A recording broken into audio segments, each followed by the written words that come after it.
back. Now, just when motorists thought they could breathe a little easier, the fuel levy is coming back to bite. Petrol prices briefly showed signs of relief this month, but Treasury's decision to phase out fuel levy support means drivers are still likely heading for another steep increase from next week. Diesel users may still see some welcome cuts, but for petrol motorists, it's yet another stop at the pain station. Let's bring in Henry van Merwe, chairperson of the South African Petroleum Retailers Association, SAPRA. Henry, good afternoon. Thank you so much for your time here.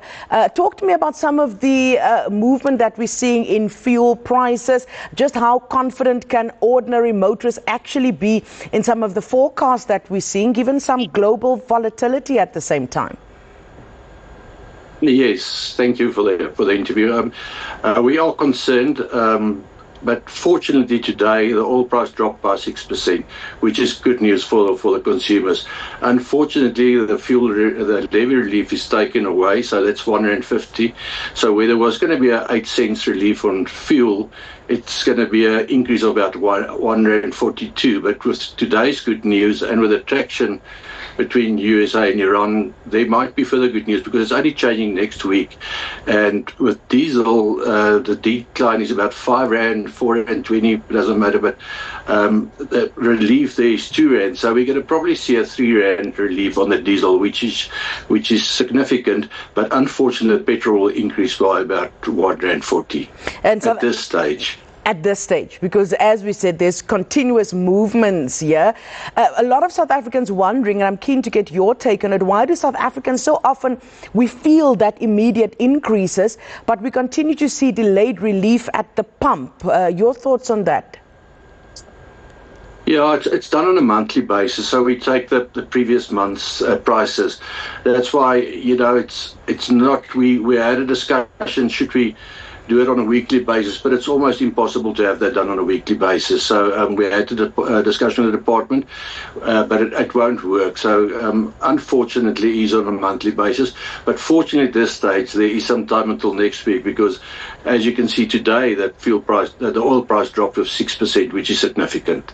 And of course, a lot of talk around this, the pricing structures, as always, once again, Henry. Who ultimately benefits more from our current pricing structures when you look at it? Is it retailers, government, global suppliers? Who's benefiting here? And should we perhaps relook the current pricing structures? Yeah, we're most certainly relooking the pricing structures at this stage. We're going to have the department has set money apart to have it revisited. At this stage, remember, the fuel retailers are not we're getting the same margin. We're not getting a percentage. We wish, but we're not getting a percentage. We're getting the same margin. So the litres are actually going down, and fuel retailers are selling less fuel, which is really bad for us. And your bank costs are significantly increased. When you say that it's bad at the moment for the retailers, that's also concerning because on the other hand, you have to look at job creation, how that will be impacted, business, etc. Perhaps unpack that a little bit more for us, Henry. Where are South African fuel retailers or petroleum retailers standing at the moment? It's concerning to hear that you're saying the situation might be bad.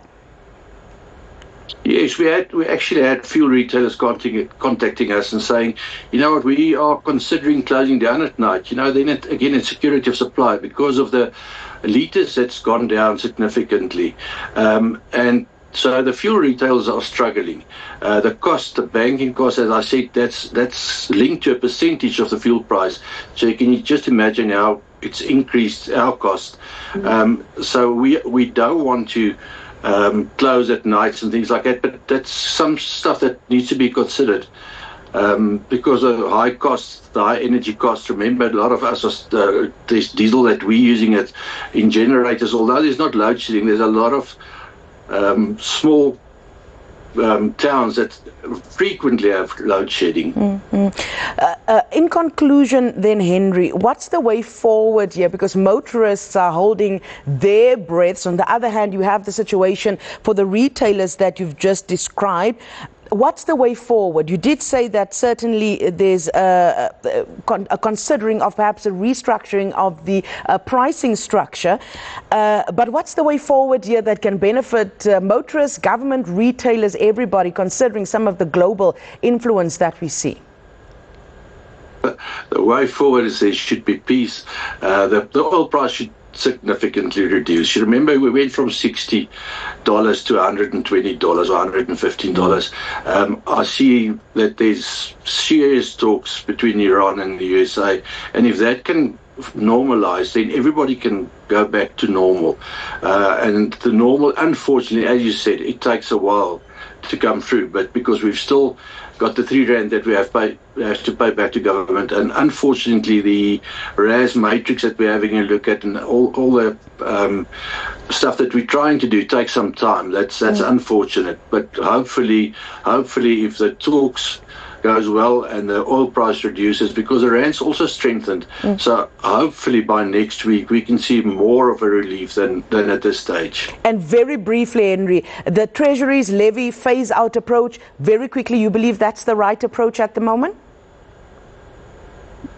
I hope not. I hope they can sustain it for another month or two so that the oil price can maybe catch up, but I don't think they're going to do that. Appreciate your time, Henry, watching all of that very closely. Thank you so much to Henry van der Merwe, the chairperson of the South African Petroleum Retailers Association.